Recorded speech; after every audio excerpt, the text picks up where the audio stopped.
Hi, I'm John Bernard, National Telecom Support Manager for Intersys. Today we're going to be discussing how to take overall voltage, overall amps, and conductance reading on a 48-volt battery string. When testing batteries, you want to make sure you're wearing all protective PPE, safety glasses, steel-toe shoes, and rubber gloves if needed. The testing equipment that we're going to be using is a digital voltmeter, an amp meter, and a conductance meter. The first test that we're going to show you is overall voltage, so let's get started. It is good practice to take temperature of the battery string before you do the overall voltage. Take the temperature from cell 24 negative post. Now let's take the overall voltage of the string. Set your DC voltmeter to DC volts. Take your positive lead to cell 1 positive post and your negative lead to cell 24 negative post. This will give you your overall voltage of the battery string.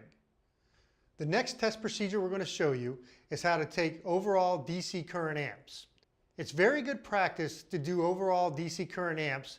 To do this, we are going to take the amp meter and put it on the positive main cables or the negative main cables from the terminal plates.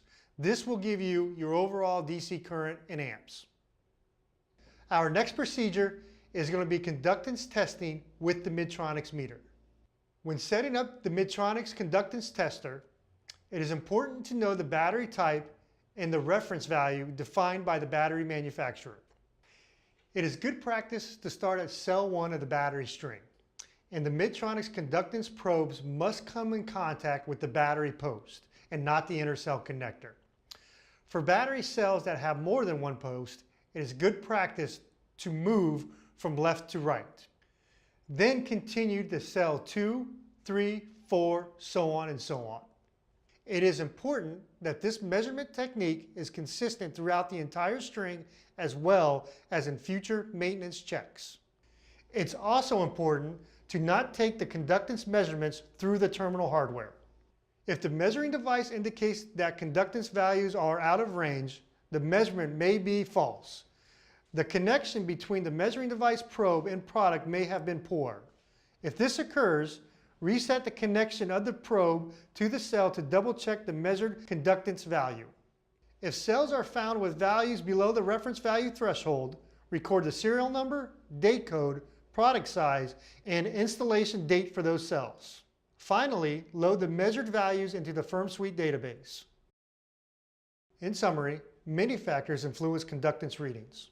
Consistent usage of the same equipment and probes are required. The placement of the measurement probes need to be the same each time a cell is measured. Do not measure values through the terminal hardware. Record all pertinent data for each cell in the case that further analysis or warranty is needed.